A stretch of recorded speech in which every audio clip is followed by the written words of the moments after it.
Hola, esta es ya la última sesión de clases de nuestro curso de Biología 1. ¡Yay! Y bueno, habíamos estado viendo el tema de evolución. En particular ya vimos, por ejemplo, por qué era importante estudiar evolución. Vimos las consecuencias sociales y ambientales que puede tener el entenderla mal o no entenderla y las consecuencias de entenderla bien, ¿no? También vimos algunos conceptos básicos para poder entender lo que vamos a ver hoy. Vimos cuáles son algunas de las evidencias de evolución y hablamos un poquito del tiempo geológico. Ahora vamos a ver básicamente a comparar dos teorías, la teoría de la selección natural y la teoría de los caracteres adquiridos, aunque vamos a ver otras poquitas, ya verán, y vamos a acabar con comprender el proceso de especiación.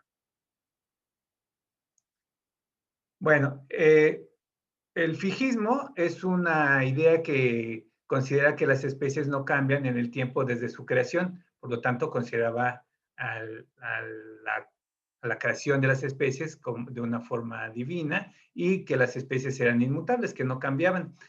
Y esta idea, aunque es muy antigua, se mantuvo por mucho tiempo en los científicos, principalmente de Occidente, porque en otras partes del mundo sí se llegó a pensar mucho antes en evolución. Sin embargo, la curiosidad y el análisis del registro fósil nos fue llevando a hacer preguntas de esa idea que ya no eran tan fáciles de contestar. Por ejemplo, se empezaban a encontrar evidencia de organismos que no se encuentran en el presente, que eran raros, que eran diferentes, muchísimo más grandes y que ya no podías ver actualmente. También se encontraban especies de organismos que ya no están, pero que se parecen mucho a especies de la actualidad, como este armadillo y este lipodonte, o dientes de tiburones de diferentes tamaños, los huesos de los mamuts y los elefantes actuales, cocodrilos antiguos y actuales, etc. También encontramos animales marinos que se encuentran en la punta de montañas, como esta ballena en las montañas de California, o en desiertos como estos amonites, que son parecidos a este fósil marino que les comenté que se llama, bueno, eh, y bueno, son especies marinas, pero que se encuentran en desiertos como el desierto de Atacama, en este caso particular. Esto llevó a finales del siglo XVIII a varios eruditos como el abuelo de Charles Darwin, este señor que se llamaba Erasmus Darwin, y el conde Buffon, entre otros, a plantear la idea de la evolución de las especies. Incluso hubo uno, de apellido Burnett, que ya proponía que el hombre descendía de los primates, pero no tenía evidencias ni un mecanismo que explicara cómo podía ocurrir algo así.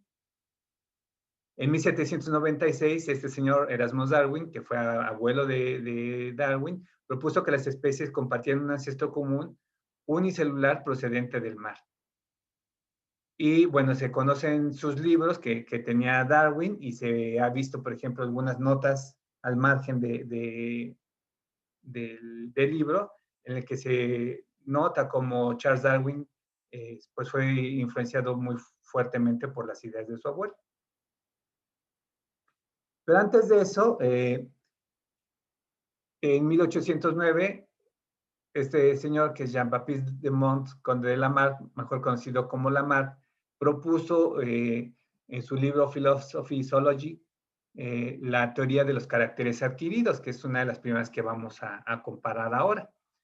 Esta teoría lo que dice es que los individuos cambian físicamente durante su vida para adaptarse al medio en el que habitan. Fíjense que esta idea de evolución es la idea que creo que llegamos a tener más comúnmente y que encontramos entre la población que llega a hablar de evolución. Que hablamos de adaptarnos como si nos pudiéramos adaptar en términos lamarckianos. Entonces, bueno, decía Lamarck que los organismos van a adquirir características que no tenían sus papás y que esos cambios adquiridos se debían al uso o desuso. Por ejemplo, en el caso famoso de la jirafa, que en realidad creo que él nunca lo propuso, pero bueno, es un ejemplo que se usa, el que, el que la jirafa necesitara estirar su cuello para alcanzar las hojas más altas de los árboles, hacía que estiraran su cuello, que su cuello creciera un poco, y entonces sus hijas jirafas iban a nacer con cuellos ligeramente más largos. Por eso dice aquí que esos caracteres adquiridos se transmitían por herencia a sus descendientes, ¿sí? Entonces, lo que estamos viendo aquí es que Lamarck proponía que los cambios del medio iban a ejercer una presión de evolución sobre los organismos para que estos usaran o no usaran sus órganos, y estos iban a irse desarrollando más, o al contrario, o se iban a ir disminuyendo. Por ejemplo, pensaba que los ojos ciegos de los peces eran porque ya no los usaban y se iban deteriorando, lo cual hasta cierto punto tiene razón, pero no en la idea general de que heredaran esos caracteres adquiridos. Y bueno, pensaba él sí que la sucesión de cambios era una tendencia hacia la complejidad y hacia la perfección. Entonces, de hecho, Lamarck no consideraba la idea de un ancestro común. Él pensaba que en la generación espontánea y que después había varios cambios graduales en algunas especies. La teoría de Lamarck fue refutada por sus contemporáneos, como fue Georges Cuvier y Auguste Weismann. Cuvier fue un gran paleontólogo y de hecho algunos de sus aportaciones sirvieron después como evidencia de la teoría de la selección natural. Por ejemplo, la anatomía comparada de que hablamos en algún video pasado. Pero él en realidad pensaba o creía firmemente en el fijismo. Él era fijista porque, de acuerdo a las ideas científicas que él proclamaba, era lo que más aplicaba. Y otros investigadores, como el alemán August Weismann, elaboraron experimentos, como este que vemos aquí abajo mencionado, en el que le cortaron la cola a los ratones por 20 generaciones. Y acuérdense que entonces lo que decía Lamarck era que si tú usas mucho un carácter, se va a desarrollar y lo vas a heredar a tus hijos. Imagínense, por ejemplo, que yo hago mucho ejercicio y me pongo bien fuerte, entonces mis hijos van a ser más fuertes. Y si sus hijos vuelven a hacer mucho ejercicio y se ponen bien fuertes, sus hijos van a ser todavía más y más fuertes. Por el contrario, si yo dejo de usar algo, se me echa a perder. Entonces, lo que hizo Weismann fue cortarle la cola a los ratones por 20 generaciones, de forma tal que pues ya no la usaban. Y si no la usaban, por eso les decía aquí en una clase presencial que ustedes elaboraban la hipótesis, si la teoría de los caracteres o de uso y desuso es buena, lo que pasaría después de cortarle por 20 generaciones a los ratones y no las iban a usar, era que los ratones iban a nacer con la cola más pequeña. Y sin embargo, los ratones nacieron de la cola igual de grande que las generaciones previas. Y con esto se rechazaba la teoría del uso y desuso. Para 1859, Charles Darwin, que como saben es el señor de acá abajo, publica El origen de las especies, que es un libro que vino a revolucionar todo este concepto, no porque fuera nuevo el concepto de evolución, sino porque propone una forma muy, muy clara y con muchas evidencias de cómo ocurre la evolución. El que está arriba es Alfred Russel Wallace, que es mucho menos conocido y bueno, a mí me cae muy bien, su historia es muy, muy interesante. Él era todo un aventurero de familia humilde, él tenía que viajar y se dedicaba mucho al naturalismo y a las colecciones, más por necesidad, porque de eso vivía, ¿no? Vendía organismos raros a los ricos, como Darwin, que coleccionaban animales de lugares exóticos como Indonesia, y él los mandaba. Pero gracias a sus viajes, él logró llegar a la misma conclusión que llegó Darwin. De hecho, Wallace le manda una carta a Darwin diciéndole, oiga, pues usted que es bien inteligente, pues ayúdeme qué piensa de estas ideas. Y Darwin, cuando se da cuenta que le podían ganar la idea que por muchos años él había estado dándole vueltas en su cabeza, se apresura a publicar, pero comparten el crédito los dos. Entonces, bueno, esta es una historia muy interesante y muy bonita que nos da tiempo de ver aquí, pero lo que sí queremos analizar es en qué consiste básicamente esta teoría de la selección natural. Darwin, y Wallace, los dos leyeron entre otros a Malthus, que hablaba de cómo crecían las poblaciones y cómo iba a llegar un momento en el que ese crecimiento poblacional iba a provocar una lucha por los recursos que no crecían de forma exponencial, sino lineal. Bueno, entonces Darwin pensaba que nacían más individuos de los que necesitaban para reemplazar a los que mueren. Que esos recursos que hablaba Malthus, por ejemplo, iban a ser limitados y por lo tanto iban a provocar una lucha entre la sobrepoblación, pero que algunas diferencias de los individuos eran importantes. Esto es algo muy importante que Darwin igual les consideraban y que Lamarck no, la variabilidad que les he hecho hincapié en otros videos y la importancia de la variabilidad. Entonces, esas diferencias podían ser heredables y podían dar una ventaja, si dan una ventaja, acuérdense que es una adaptación, que se transmite por herencia biológica a sus descendientes. Y, bueno, a diferencia de Lamarck, Darwin ya no pensaba en una evolución lineal, sino que esos cambios adaptativos eran aleatorios y que dependían de las condiciones del medio. Y a eso le llamó selección natural. Vamos a ver un video más bonito o muy ilustrativo. Yo no quise ponerlo aquí porque no nos da tiempo para un video corto y que puedan descargar fácilmente, pero es un video del señor Conejo en el que espero que quede más clara esta idea de la selección natural. Mientras tanto, pues la podemos comparar. En resumen, acuérdense, Lamarck proponía que la evolución era por el uso de un carácter que se desarrollaba y iba creciendo de generación en generación, pero pues esto fue rechazado.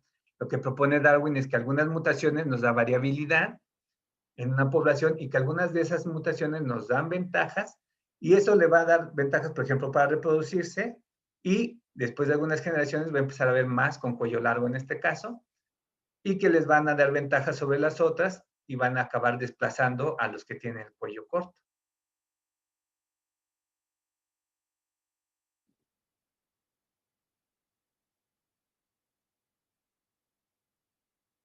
En resumen, entonces, bueno, vemos aquí en estas dos imágenes y siguiendo con el ejemplo de Lamarck de las jirafas. Para Lamarck partimos de que todos eran iguales, mientras que en Darwin hay variabilidad. Luego, aquí algo que hay que reconocer en los dos es que hablan de la presión del medio, porque para Lamarck los organismos van a desarrollar un carácter o lo van a ir perdiendo si no lo usan, pero si lo usan lo van a desarrollar, mientras que Darwin habla de que hay una competencia entre los diferentes miembros del grupo que tienen diferentes características. Para Lamarck, después ese carácter que adquirieron lo van a heredar, mientras que para Darwin lo que dice es que pues, se van a morir los que no podían reproducirse, los que tenían menos ventajas, y se van a reproducir más los que tenían mejores ventajas. A final de cuentas, en los dos casos, ese carácter, que en este caso es el cuello largo de las jirafas, pues queda fijo en la población. Bueno, ¿y entonces qué? ¿Ya sabemos la selección natural es la última palabra?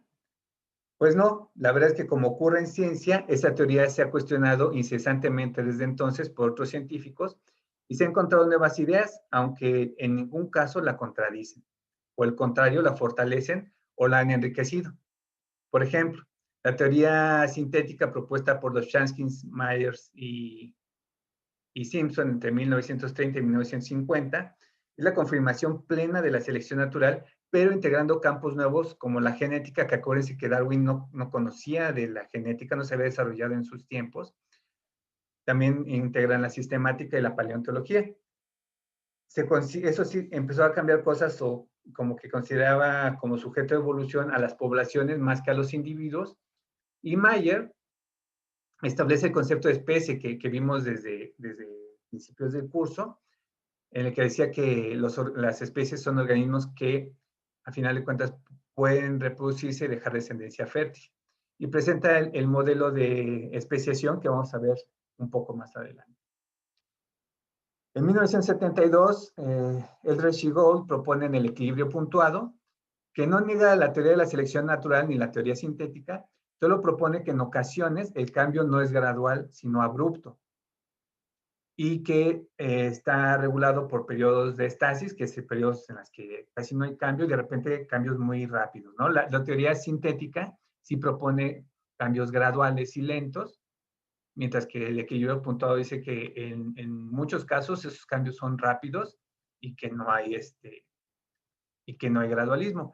En realidad hay evidencias para estas dos versiones.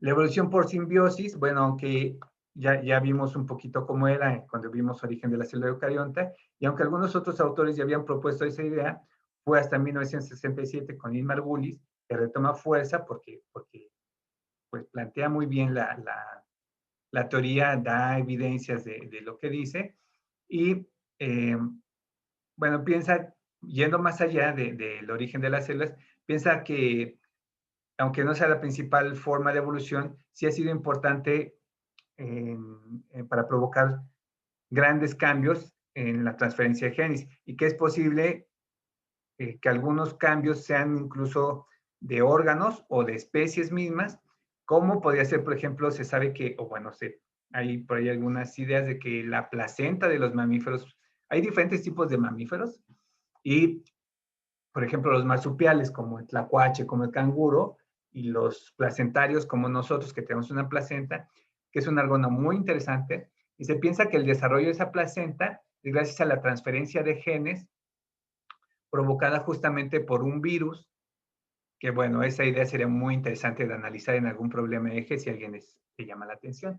Pero aquí lo que estamos viendo es que esta, por ejemplo, la evolución por simbiosis y la que sigue también Evo-Devo, que busca identificar los mecanismos de desarrollo que dan origen a cambios en los fenotipos de los individuos por unos genes OX, que son genes que van a controlar a otros genes y que además están sujetos no nada más a mutaciones, sino a una cosa que se llama epigenética, que es cómo el medio afecta a la expresión de los genes.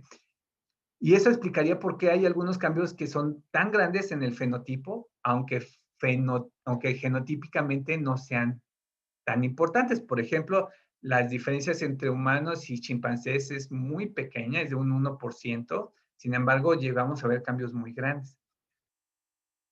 Y entonces eso se explica por estas ideas que se están desarrollando de Evo-Devo, que viene de Evolution Development o desarrollo y evolución, o biología del desarrollo y la evolución.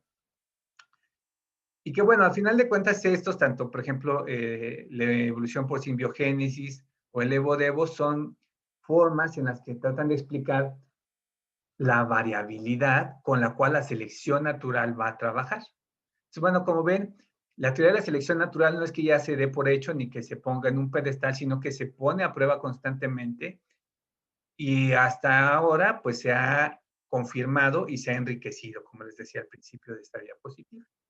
Esto no es para que se lo aprendan, pero sí es interesante porque es en lo que vamos, ¿no? No nos quedamos estancados como la ciencia no se queda estancada. Y bueno, entonces habíamos visto que la evolución por medio de la selección natural puede convertir o puede provocar que en una especie A se presenten adaptaciones, que acuérdense que son características que te van a dar una ventaja y que se pueden heredar. Por ejemplo, el cuello de las jirafas. Y entonces una especie A, por medio de la evolución y de la selección natural, nos va a dar una especie B, por ejemplo, este organismo nos puede dar origen esta especie nos puede dar origen a otra por medio de selección natural, pero por medio de la especiación nos va a dar biodiversidad como consecuencia de la evolución. ¿Verdad? Ajá. Entonces aquí un solo organismo nos puede dar a la especie lugar a dos o más especies. ¿Sí me explicó? ¿Cómo ocurre este proceso de la especiación? Este proceso de especiación, como su nombre lo dice, nos habla de cómo se generan dos o más especies. Y según Myers, son en tres etapas. La primera etapa es el aislamiento de poblaciones. ¿Qué pasa? Pues a partir de una población puede ocurrir que se aíslen dos poblaciones. Imagínense, por ejemplo, los humanos de África y los humanos de América, o cualquier otro organismo que pueda ser separado sus poblaciones por una montaña o por un brazo de mar, o por un brazo de tierra, si son organismos marinos, o por un río, o por un desierto, o por un glaciar, etcétera. La cosa es que ese cambio puede ser simpátrico o puede ser alopátrico. ¿Qué quiere decir esto? Alopátrico es que cada quien tiene su propia patria. Por ejemplo, aquí este río que divide a estas dos poblaciones de ratones es un aislamiento alopátrico. Hay un obstáculo geográfico que impide que estas dos poblaciones se relacionen. Pero puede ser un aislamiento simpátrico en el que no existe ese aislamiento geográfico. Entonces puede ser, por ejemplo, que tengan hábitos diferentes estas dos especies, estas dos subpoblaciones, y que entonces sea más difícil que haya intercambio de genes entre estos dos grupos de ratones, aunque estén en el mismo lugar. La etapa 2 sería que una vez que ya tenemos dos poblaciones, la selección natural va a empezar a actuar de forma diferente en las dos poblaciones. Aquí se van a seleccionar unas características y aquí otras. Aquí unas y aquí otras, porque acuérdense que lo que es una adaptación acá no necesariamente es una adaptación acá. Lo que es una adaptación acá no necesariamente es una adaptación acá y viceversa. ¿Sale? Entonces, bueno, empieza a haber selección natural diferencial en las dos poblaciones, se empiezan a hacer cada vez más diferentes y empezamos a tener diferencias. Pero piensen, ahorita sería como hablar, ¿se acuerdan de esa imagen en la que vimos que el, el caucásico humano, que era muy alto, muy blanco, de cabello lacio, y los humanos mucho más bajitos, de cabello rizado, de piel muy morena y labios gruesos? Dicen, ¿son la misma especie o no son la misma especie si también son tan diferentes? Y sí son la misma especie. ¿Qué es lo que pasa? Porque acuérdense que ambos tenían la posibilidad de reproducirse y tener descendencia fértil. Entonces, el último paso, el tercer paso, para considerar que dos especies o que formamos dos especies a partir de una, es el aislamiento reproductivo. Ese puede ser presigótico, antes de que se forme un cigoto, o postcigótico. Todos estos, 1, 2, 3, 4, 5, son presigóticos. Y estos últimos dos mencionados aquí son postcigóticos. Acuérdense que el cigoto es el resultado de la fecundación del óvulo y el espermatozoide. Entonces, ¿qué tipo de aislamientos reproductivos tenemos? Pues puede ser ecológico, por ejemplo, en el que ocupamos diferentes nichos ecológicos, como hablamos de los ratoncitos, y entonces ya no se van a reproducir. Puede ser mecánico, en el que ya físicamente no es posible la reproducción. Puede ser etológico, esto acuérdense que es conducta, en el que, imagínense, por ejemplo, el baile de un avestruz tratando de enamorar a un cisne, pues el cisne se va a reír del avestruz o viceversa y no se van a entender porque no es la conducta que los va a cautivar, ¿no? Por ejemplo. Puede ser estacional, piensen, por ejemplo, cuando los árboles producen flores, y si no producen flores en la misma época, pues difícilmente se van a poder reproducir. O puede ser incluso sexual a nivel de gametos, es decir, puede haber un coito, pero que estos gametos, ¿se acuerdan que vimos este video de los espermatozoides que liberan unas enzimas en el acrosoma y que permiten que el óvulo se abra, ¿no? Bueno, pues esas diferencias químicas pueden ser tales que ya no permitan que haya fecundación. Entonces, eso se llama aislamiento presigótico, estos que hemos visto. No hubo cigoto. Si llega a haber un cigoto, un embrión, entonces puede haber otros dos tipos de aislamiento. Una es la mortalidad de ese embrión, es decir, los abortos, o la infertilidad de los híbridos, como en el caso de la mula, ¿se acuerdan? Que es el producto de la yegua y el burro. Bien, entonces, en resumen, yo les pedía en clase presencial que les ponía todo esto revuelto y les pedía que ustedes armaran el mapa conceptual. Ahora les recomendaría que lo traten de copiar y además de redactar con sus propias palabras. Lo que estamos viendo aquí es el resumen de especiación y decimos que la especiación, que es la aparición de nuevas especies a partir de una, se divide en tres etapas: el aislamiento de poblaciones, la selección natural diferencial y el aislamiento reproductivo. Ahora, el aislamiento de poblaciones puede ser alopátrico, acuérdense que esto es cuando hay una barrera geográfica, o simpátrico cuando no hay ninguna barrera geográfica que divida las poblaciones. Pero ese aislamiento de poblaciones nos va a llevar a que en cada población ocurra la selección natural de forma diferencial, es decir, se van a seleccionar diferentes características en cada subpoblación. Y esto va a provocar una diferenciación gradual en ambas subpoblaciones hasta que esa diferenciación sea tanta que exista un aislamiento reproductivo, es decir, que ya no se pueden reproducir. Y en este momento ya consideramos dos especies. Ese aislamiento reproductivo, decíamos, puede ser presigótico, como ejemplo ecológico, estacional, etológico, mecánico o sexual, o puede ser posigótico, como la mortalidad de híbridos o los híbridos infértiles. Insisto, acuérdense que el híbrido es, por ejemplo, la mula, es el resultado de cruzar a dos especies. Y en resumen, vimos que las adaptaciones se explican por medio de la selección natural y que una especie A, como van a ver en el ejemplo del señor conejo, se convierta en una especie B, se explica por medio de la selección natural. Pero el que una especie A nos dé especies B y C, es decir, que nos dé biodiversidad, lo explicamos por especiación.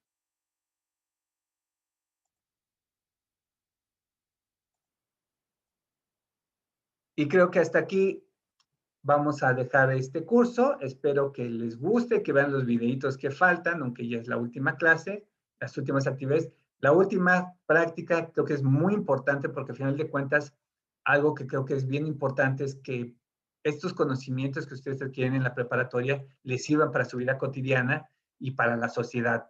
Por ejemplo, lo que vamos a ver en la práctica es cómo adquieren resistencia a las bacterias y por qué es importante que nosotros no consumamos de forma, no nos automediquemos y con eso provoquemos la resistencia bacteriana y que nos vacunemos, por ejemplo, ¿no? Ahora que vienen las vacunas del anti-COVID, pues es, así como otras muchas vacunas, es importante que nos vacunemos para no abrir esas ventanas de posibilidad de evolución a estos microorganismos que, como vimos en el video pasado, evolucionan a una velocidad muy rápida. Entonces, bueno, espero que les haya gustado la clase y el curso y sobre todo que les sirva mucho y que les ayude a ser unos mejores ciudadanos. Que estén muy bien y cuídense mucho.